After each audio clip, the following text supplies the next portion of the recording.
Magandang tanghali, ito ang Balita Weekend Edition. Narito ang mga headlines.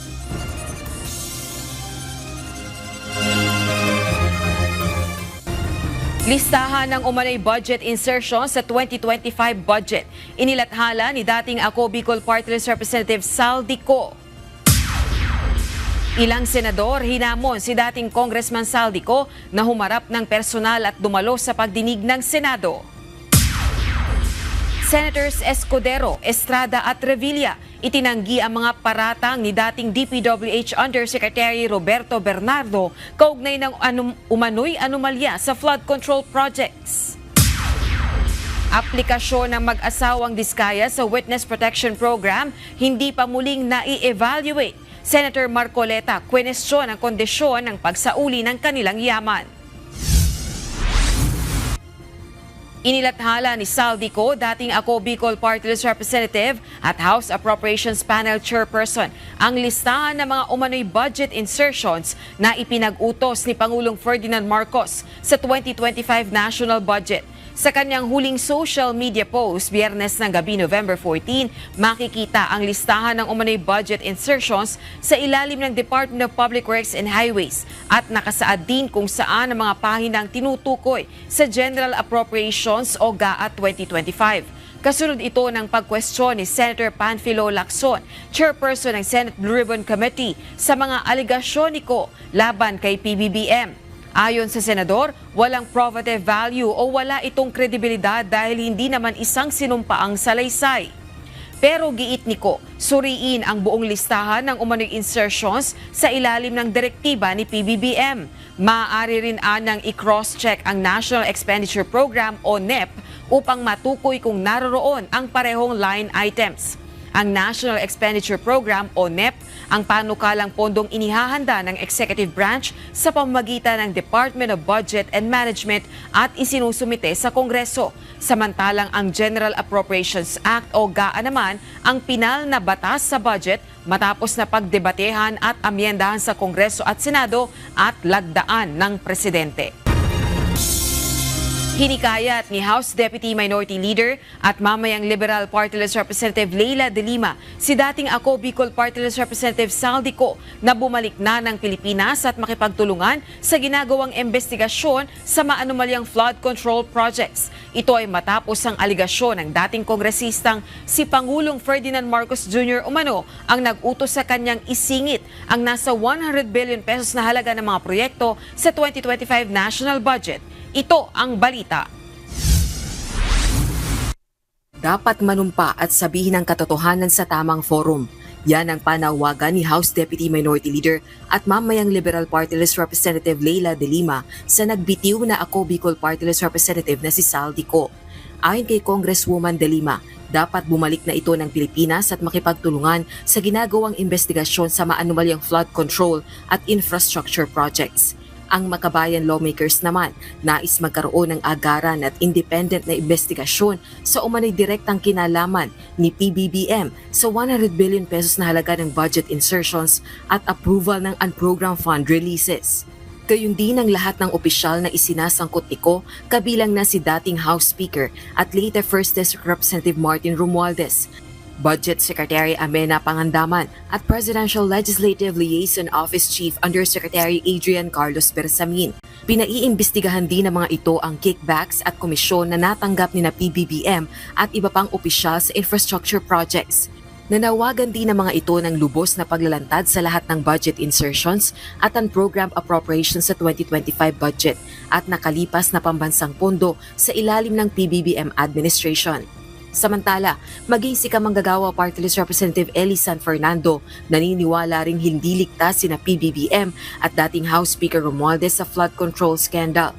Ito na ang impormasyon na mag-uugnay sa Pangulo at sa former Speaker mismo sa kanilang naging papel dito sa greatest corruption scandal in recent history. Gate din ito, dapat magkaroon ng independent at impartial investigative body na ligtas sa anyay impluwensya ng presidente para malaman ang buong katotohanan sa katiwalian sa infrastructure projects. Rosa Licoz, UNTV News and Rescue. Diyos ang aming sandigan, serbisyo publiko ang aming pinahahalagahan. Matapos maglabas ng video statement sa social media kahapon, hinamon ng ilang senador na personal na humarap si dating House Appropriations Chairperson Saldico sa Senate inquiry upang patunayan umano na wala siyang tinatago. Ito ang balita ni Jed Neresina. Hinamon ng ilang senador si dating House Committee on Appropriations Chair Congressman Zaldico na humarap ng personal sa Senado. Ito ay matapos ang inilabas ng dating kongresista na video statement sa kanyang social media account bilang tugon sa kinasasangkutan niyang issue. Ayon kay Senator Sherwin Gatchalian, ang pisikal na presensya ng dating mambabatas ang pinakamahalagang paraan upang mapatunayan ni Ko na wala siyang tinatago. Para sa akin, basic, kung ikaw ay walang tinatago, dapat nandito ka physically. Harapin mo itong mga tanong, pumunta ka dito sa hearing at harapin mo yung mga akusasyon sa iyo. Hindi yung nagtatago pa, tapos gagawa ka ng video, tapos ano-ano yung sinasabi mo. I think yung physical presence, yan ang pinaka-importante na magbibindicate sa iyo. Tutol din ang Senate Finance Committee Chair sa ideya na sa video conferencing lang magpapakita si Zaldico. Paliwanag ng senador, magiging mas madali umanong magsinungaling kung hindi pisikal na haharap ang dating mambabatas. Pumunta siya dito kung talagang paninindigan niya yung kanyang sasabihin. Pumunta siya Sir, dito. via Zoom, hindi nyo... Hindi ako papayag Zoom. But at least you can ask him So, it's not questions, a bad precedent by Zoom. Madaling magsalita sa Zoom, madali kang magsinungaling. Walang accountability, wala ka dito. But you can still ask Makokontrol questions siya. as So, questions. dapat pumunta siya dito physically. Napag-usapan Yeah, ba yan sa focus, sir? napag-usapan naman. And most members, not most, almost all members talagang suggestion dito pumunta. Ganito rin ang naging pahayag ni Senate Blue Ribbon Committee Chair, Senator Panfilo Ping Lacson. Aniya hindi nila maaaring papanagutin o ma-cite for contempt ang dating mambabatas kung hindi siya pisikal na haharap sa pagdinig. Because si Senator De La Rosa suggested sa chat group namin, sabi niya, Sir Ping, may apprehension ako kasi pagka pinag-zoom natin yan, hindi naman siya under oath, baka gamitin lang propaganda at kung sino siya ituro. And we cannot hold him accountable. Hindi natin siya ma-cite in contempt of the committee because wala siya rito. At hindi naman siya under oath. Now, kung pupunta siya sa isang embassy, Philippine Embassy or Philippine Consulate, at doon siya magre-request na mag-zoom under oath, valid yun. Pwede po ninyong payagan yun, sir? Yes, kung magre-request lang ganun. The invitation nga kami sa kanya eh. Paliwanag pa ni Senator Lacson, ang mga pahayag na hindi isinailalim sa panunumpa ay walang probative value o hindi magagamit ng komite. Kaya naman hinamon niyang formal na manumpa si Ko at humarap sa imbitasyon sa kanya. Sasabi ko lang, as of now, walang probative value kasi hindi naman under oath eh. Yan. So ano yung mga, kung walang probative value, ano siya? Ano yung... Wala, narration. Kwento. Hindi naman siya under oath eh.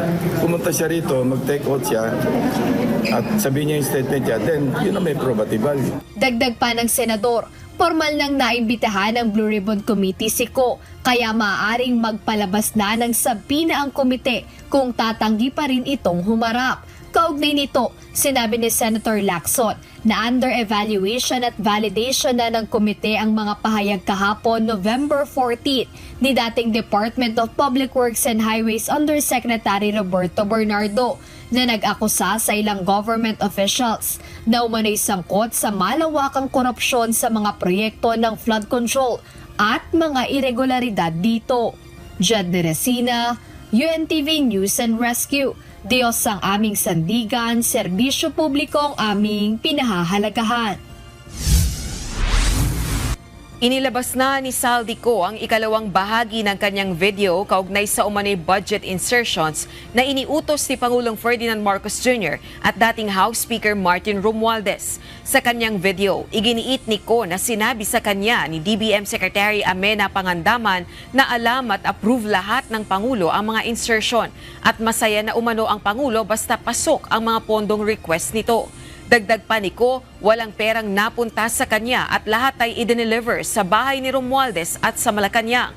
Pinatotohanan din ito ang naging pahayag ni Orly Gutesa sa Senado na nag-deliver ito ng pera sa Forbes Park at sa Malacanang. Kasabay ng pagpapakita ng mga larawan ng mga maleta na may caption na cash out at petsa na ayon sa kanya ay para sa Pangulo at sa dating House Speaker. Sa huli, nanawagan si Ko sa Senado at hinamon din si Ombudsman Crispin Remulla na isama si Romualdez at ang Pangulo sa investigasyon kung seryoso talaga silang tuparin ang kanilang mga tungkulin. Nananawagan din po ako sa Senado na imbestigahan ang 100 billion insertion ni Presidente. Alam ko po na hindi gagawin ni Ombudsman Remulla ang hamon ko. Pero magaling ang Senado sa investigasyon. At ako ay naniniwala na dahil sa kanila, lalabas ang katotohanan. Pinabulaanan ng mga pinangalanang dati at kasalukuyang senador ang mga paratang ni dating DPWH Undersecretary Roberto Bernardo sa pagdinig kahapon ng Senate Blue Ribbon Committee kaugnay ng umano'y katiwalian sa flood control projects. Iginiit ng mga ito na walang basihan at hindi suportado ng ebidensya ang mga akusasyong ibinato laban sa kanila. Ito ang balita ni Jed Neresina. Naglabas na ng pahayag ang ilan pang personalidad na pinangalanan kahapon ni former Department of Public Works and Highways o DPWH Undersecretary Roberto Bernardo sa pagdinig ng Senate Blue Ribbon Committee na mga umano'y nakatanggap ng pera at sangkot sa katiwalian kaugnay ng maanumalyang flood control projects. Pinabulaanan ng kampo ni Senator Francis Cheese Escudero ang mga akusasyon ni Bernardo na anilay matagal nang itinanggi at napatunayang walang basihan. Ayon sa legal counsel ng senador na si Attorney Ramon Esguera, walang direktang ebidensyang nag-uugnay kay Escudero sa anumang iligal na gawain batay sa testimonya ni Bernardo. Giit ng abogado, pawang espekulasyon, insinuation at hearsay lang ang mga pahayag nito na hindi tatayo sa anumang korte. Ganito rin ang pagtanggi ni Senator Jinggoy Estrada na tinawag na klasikong diversionary tactic ang pagkakasangkot sa kanyang pangalan. Mariin niyang itinanggi ang umano'y pagtanggap ng porsyento mula sa flood control projects at binigyang diin na salungat at magkakaiba ang dalawang affidavit ni Bernardo na patunay umano na hindi kapanipaniwala ang mga paratang at may malaking pagkukulang sa katotohanan. Samantala, tinawag naman ng kampo ni dating Senator Bong Revilla na disappointing ngunit hindi nakakagulat ang naging pahayag ni Bernardo. Ayon sa kanyang tagapagsalita na si Attorney Maria Carissa Siginto, mapanganib na bigyan ng kredibilidad ang isang taong umamin sa sari-saring krimen at ngayon pilit na nagre-recast ng sarili bilang tagapagsiwalat ng katotohanan. Giit pa ng kampo ng dating senador, isa na namang anyo ito ng political persecution at lahat ng paratang ay pawang fabrications lamang na layong dungisan ang pangalan ni Revilla at ilihis ang atensyon mula sa tunay na mga salarin.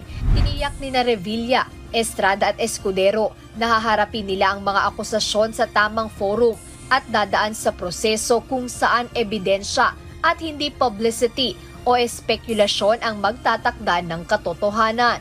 Nauna nang naglabas ng pahayag ang ilan pang personalidad na pinangalanan kahapon ni Undersecretary Bernardo.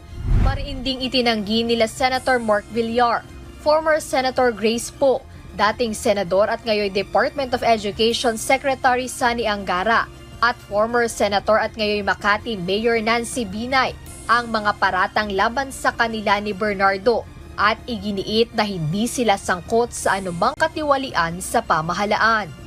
Jed Neresina, UNTV News and Rescue. Diyos ang aming sandigan, serbisyo publiko ang aming pinahahalagahan. Present sa Senate Blue Ribbon Committee hearing kahapon ang mag-asawang contractor na sina Sara at Curly Discaya. Sa gitna ng hearing, nagtanong ang mga ito kung kumusta na ang kanilang aplikasyon para sa Witness Protection Program. Samantala, mayroon ding nagkainitan habang nasa kalagitnaan ng pagdinig. Ito ang balita ni Ivan Alvarez. Muling nagpatuloy ang pagdinig ng Senado sa mga katiwaliang nasa likod ng mga proyekto ng gobyerno kontra baha kahapon. Sa gitna nito, nagtanong si Curly Discaya kung ano na ang estado ng aplikasyon nilang mag-asawa sa Witness Protection Program o WPP ng Department of Justice. Ayon sa Prosecutor General ng DOJ, hindi pa nila na-evaluate ang application simula nang sabihin ng mag-asawang hindi na sila makikipagtulungan sa investigasyon ng Independent Commission for Infrastructure noong October 15. Hindi na rin naman pumupunta ang dalawa sa DOJ pagkatapos nito. I think it should be explained to the couple, sir, that there is no such thing as an ex-deal here where they will provide us with documents and then we will immediately, or the Witness Protection Program will immediately give them a memorandum of agreement. In other words, hindi kaliwaan. Hindi po kaliwaan yan. Giit pa ni Fadulyon, ang mga salaysay ng mga diskaya ay kailangan pang dumaan sa pagsusuri upang malaman kung magko-comply sa requirement ng WPP at kung makakatulong ba sa mga kasalukuyang umuusad na investigasyon. Anya sa ngayon, wala sa mga sinasabi ng mga diskaya ang makakapagbigay sa kanila ng proteksyon mula sa naturang programa. A simple statement telling us or naming 100 names will not make any difference unless the same can be substantiated. And thus far, we have not seen any. And therefore, there can be no evaluation that can be made or be given by the Witness Protection Program. Payo ni Senate Blue Ribbon Committee Chairperson Panfilo Lacson, isugal ng mga diskaya ang kanilang mga nalalaman. My advice to you, Mr. Rizkaya, sumugal kayo ng konti. Wala yung hindi pwedeng siguruhan. Lahat yan susugal. Kasi once na ma-admit kayo, wala pa rin kasiguruhan na tuloy-tuloy kayo may immunity. Samantala, nagkainitan naman si Senator Rodante Marcoleta at Prosecutor General Fadulyon nang mapag-usapan kung kondisyon ba talaga ang restitution o pagbabalik ng yaman para maisailalim sa Witness Protection Program. Ayon sa Senador, wala ito sa batas. Pero ayon sa Prosecutor General, kasama ito sa terms and conditions ng Memorandum of Agreement ng WPP. Again, we take exception to the statement of the good senator that we are being selective. The process of application... Yun ang ginagawa the process of application, sir. Selective application of the law. Sinasabi natin walang requirement ng restitution. Will you agree? I agree, sir. It is not explicitly stated in the law. It is not explicitly stated in the law, but... It is not explicitly stated in the law, but you're requiring them to restitute. No, sir. Let me just explain, if you will allow me to finish. There is no explicit provision in the law calling for restitution. However, there is a memorandum of agreement whereby terms and conditions can be stated therein. Ayon kay Marcoleta, para lamang sa nag-a-apply bilang state witness ang kondisyon na magbalik ng yaman, ngunit hindi sa lahat ng nagnanais ng proteksyon mula sa pamahalaan. Precisely, Huwag mong sir. iisipin na i-include mo yun sa memorandum. You are deviating from the law itself. There is no deviation, sir. Sabihin mo sa akin kung anong provision that the memorandum will require restitution. There is nothing in the law, again, which states Ito yung problema ninyo. Palagi kayong ganyan kung makipag... no, sir, we're being very candid with the And then sasabihin nyo committee. take exception. Kayo ang nagte-take exception. Pati batas binabago ninyo. No, sir. If the Diskaya couple would want to be admitted, all they had to do is go through the same process. But it's not a matter only of... Pumunta na sila. Paggigiit ni Marcoleta, restitution ang unang hinihingi ni dating SOJ at ngayon Ombudsman Crispin Remulla sa mga diskaya noong mga nakaraang pagdinig. Kaya ito ang nakikita niyang dahilan kung bakit hindi ma-evaluate ang aplikasyon ng mag-asawa. Paliwanag ni Fadulyon, walang required na restitution kung nagnanais pa lamang sumailalim sa WPP. Pumapasok lamang ang kondisyon ng pagsasauli ng yaman kapag qualified na sa programa at mayroon ng Memorandum of Agreement sa pagitan ng applicant at Department of Justice. Evan Alvarez, UNTV News and Rescue. Diyos ang aming sandigan, serbisyo publiko ang aming pinahahalagahan. Hiniling ng mga abogado ni dating Pangulong Rodrigo Duterte sa International Criminal Court o ICC na agad nang palayain ang dating Pangulo at tuldukan na ang lahat ng kasalukuyang pagdinig laban sa kanya ng walang kondisyon.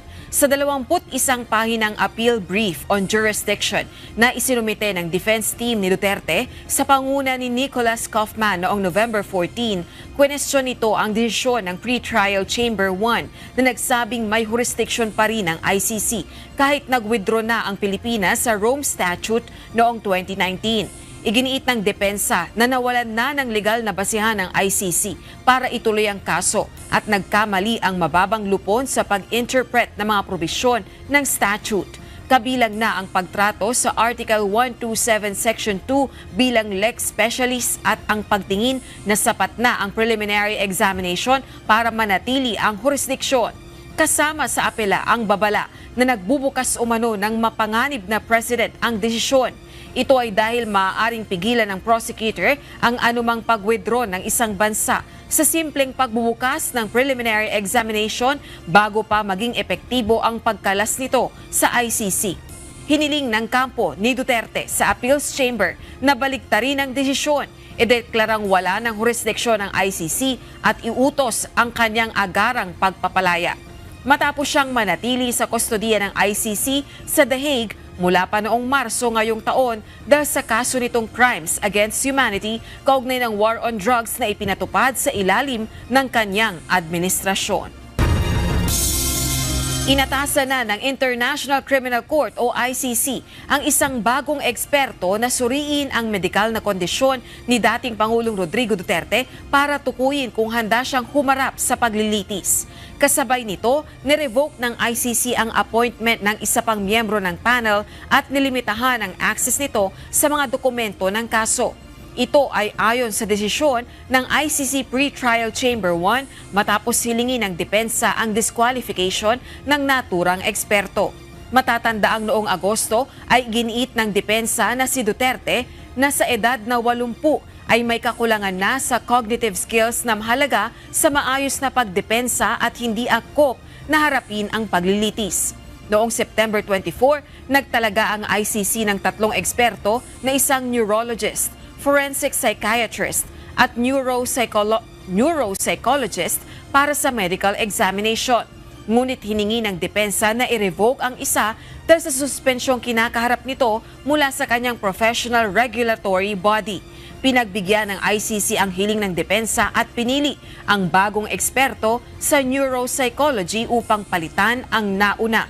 Itinalaga ng ICC ang bagong eksperto at inutusan ng registry na ipasok siya sa court's list of experts bago mag-October 24. Ang joint o individual reports ng panel ay nakatakdang isumite sa ICC bago ang December 5, 2025 at may deadline hanggang December 12 ang depensa, prosecution at Office of Public Counsel for Victims para sa kanilang opinyon. Nakipagkita kay Pangulong Ferdinand Marcos Jr. ang aktor at humanitarian na si George Clooney kasama ang international human rights lawyer na si Amal Clooney nitong Biyernes sa Malacanang. Tinalakay sa pulong ang mga hakbang para mapalakas ang press freedom sa bansa at ang responsableng paggamit ng artificial intelligence o AI. Nasa Pilipinas ang mag-asawang Clooney upang pangunahan ang Social Good Summit 2025 na gaganapin bukas November 16 sa Pasay City. Ipatutupad ng Philippine National Police o PNP ang maximum tolerance sa 3 araw na sabay-sabay na prayer rally sa National Capital Region mula November 16 hanggang 18.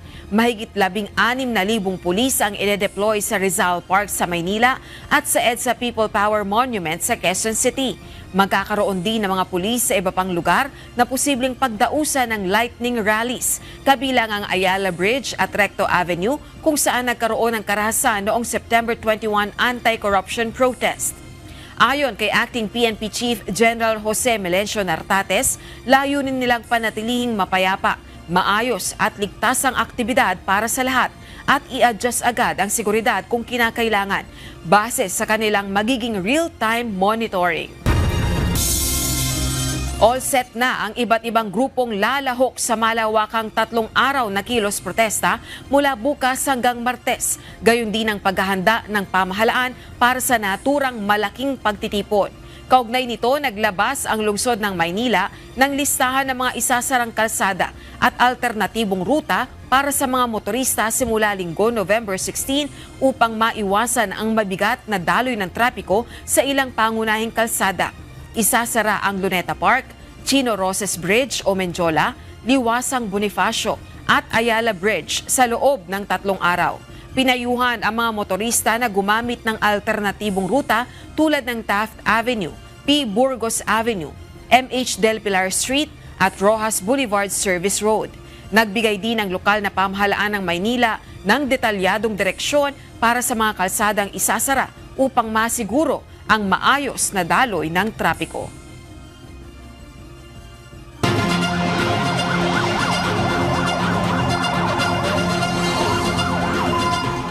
Tulong muna bago balita. Yan ang advokasya ng UNTV News and Rescue Team, lalo na sa panahon ng anumang sakuna at emergency.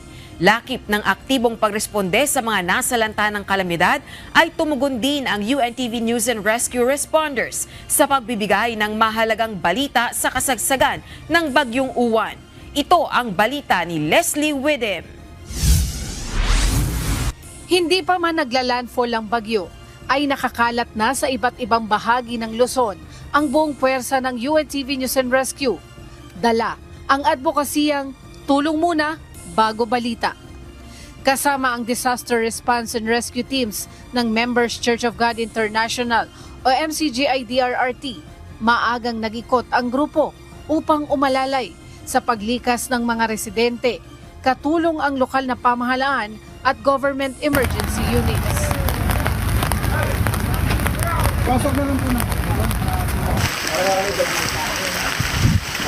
Sa National Headquarters sa Caloocan City, nakamonitor ang UNTV News and Rescue hotline personnel sa pagtanggap ng tawag upang agad maibato sa mga responders sa iba't ibang probinsya. Mula sa unang pagdaan ng bagyo sa lalawigan ng Catanduanes, sa pananalasa sa lalawigan ng Albay, sa Cagayan, sa Isabela, at hanggang sa epekto ng buntot ng bagyo sa Metro Manila, hindi bumitiw ang UNTV News and Rescue Teams. Bukod sa mga standby medic, aktibo ang teams sa mga evacuation efforts sa iba't ibang lugar. Relief distributions kahit sa gitna ng rumaragasang tubig baha. Sa wakas, nakarating din. Pagtulong sa mga nasiraang sasakyan at paghahatid ng pasyente sa ospital kahit sa gitna ng bagyo. Medyo matagtag na tayo. Oo, rough road po eh. Ito nga po ang ilan sa ginawang paghahanda ng lokal na pamahalaan sa pagsasagawa ng forced evacuation dito. Napasabak na rin sa pagbabalita ang mga responder ng UNTV News and Rescue sa iba't ibang lugar sa pananalasa ng Bagyong Uwan. At kahit nakalabas na ang bagyo, naging instrumento rin ang mga responder sa pagpaparating sa publiko at sa pamahalaan ng kalagayan ng mga naapektuhan nating kababayan. Saksi ang UNTV News and Rescue sa pag-apaw ng Cagayan River at kung paanong naapektuhan ang mga pangunahing tulay at kalsada. Ang malawakang pagkawala ng supply ng kuryente sa Albay na pahirap sa mga residente. Ang paglubog ng mga taniman sa Nueva Ecija. At iba't ibang kwento ng pagbangon at pag-asa ng mga kababayan nating nasalanta. Basta dyan lang kayo. Pagpatuloy natin yung pagtulong, pagpatuloy natin yung sakripisyo. We are doing this for the glory of God and for our country and for our fellow men. Eventually, doon tayo kuhugot ng lakas kapag nandito na tayo sa profesyon na ito. Yung pagmamahal sa bayan, pagmamahal sa kapwa, pagmamahal din sa Diyos. Ang pagtulong sa kapwa ay hindi natatapos sa paglabas ng Bagyong Uwan. May pagkilala man o wala. Ang UNTV News and Rescue ay patuloy na laging nakahanda sa pagresponde at sa pagbabalita sa ngalan ng pagtulong sa kapwa. Kami nagpapasalamat din sa UNTV at the same time sila din ay ating katulong during evacuation. Kaya thank you very much. Leslie Widem, UNTV News and Rescue. Diyos ang aming sandigan, serbisyo publiko ang aming pinahalagahan. Naglaan ang European Union ng mahigit 1.25 million euros o halos 85 million pesos na humanitarian aid para sa mga apektado ng mga bagyong Tino at Uwan na nagdulot ng malawakang pinsala sa ilang rehiyon sa Pilipinas. Mula sa pondo, 250,000 euros o 17 million pesos ay ipamamahagi sa pamagitan ng Philippine Red Cross para sa mga shelter materials, sleeping kits, household essentials at cash aid, pati na rin sa suporta sa healthcare, tubig at sanitation. Ang kabuang pondo ng EU para sa humanitarian at disaster preparedness sa Pilipinas ngayong taon ay umabot na sa 8.5 million euros o katumbas ng 578.6 million pesos. Kabilang ang nakaraang tulong para sa mga bagyo at lindol sa Cebu at Davao.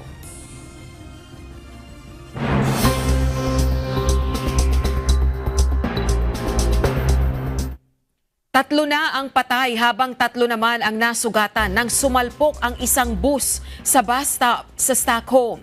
Arestado na ang driver at nahaharap sa kaso. Gayunman, wala pang nakikitang indikasyon ang mga investigador na sinadya nito ang pagbunggo. Ang insidente ay naganap malapit sa Royal Institute of Technology. Patuloy na tinutulungan ng rescue crews ang mga nasaktan at naipit sa ilalim ng double-decker bus habang tinutukoy pa ng mga opisyal ang pagkakakilanlan ng mga biktima at iniimbestigahan ang sanhi ng aksidente. Nagpahayag naman ng simpatya si Sweden Prime Minister Ulf Kristersson para sa mga biktima ng aksidente. Nagpahayag si US President Donald Trump ng kagustuhan nitong simulan ang denuclearization. Ayon kay Trump, US ang may pinakamalaking bilang ng nuclear weapon na sinundan ng Russia at China. Aminado si Trump na mabilis makakasunod ang China. Kaya nais niya umanong makausap ang mga leader na kasama ng US sa top 3 para simulan ang pagbabawas ng nuclear weapon. Sa kabila nito, kinumpirma rin ng Pangulo na itutuloy ng Estados Unidos ang pagsagawa ng nuclear test. Hindi nito idinetalye kung ano ang mga nakapaloob dito o kung magpapasabog ba sila ng aktwal na nuclear warhead. I don't want to tell you about that, but we will do nuclear testing like other countries do. We have more nuclear weapons than any other country that we have to test. Inanunsyo sa COP30 sa Brazil na maglalaan ang mga philanthropic groups ng nasa $300 million sa gagawing climate health research. Ito ay para tugunan ang panganib sa kalusugang dala ng matinding init, polusyon sa hangin at mga nakakahawang sakit kasabay ng pagtaas ng temperatura sa buong mundo. Layunin ng pondo na bumuo ng datos at tuklasin ang pinakamahusay na solusyon upang protektahan ang mga vulnerable, kabilang ang mga bata, buntis at matatanda. Sa mga pag-aaral, tinatayang nasa 550,000 ang namamatay taon-taon dahil sa init at 150,000 naman dahil sa polusyon sa hangin. At sa ating iiwang mga salita ng Diyos na ating sandigan mula sa aklat ng Juan 17:17 na nagsasabi, "Pakabanalin mo sila sa katotohanan, ang salita mo'y katotohanan." At yan ang naging kabuuan ng ating balitaan ngayong araw ng Sabado.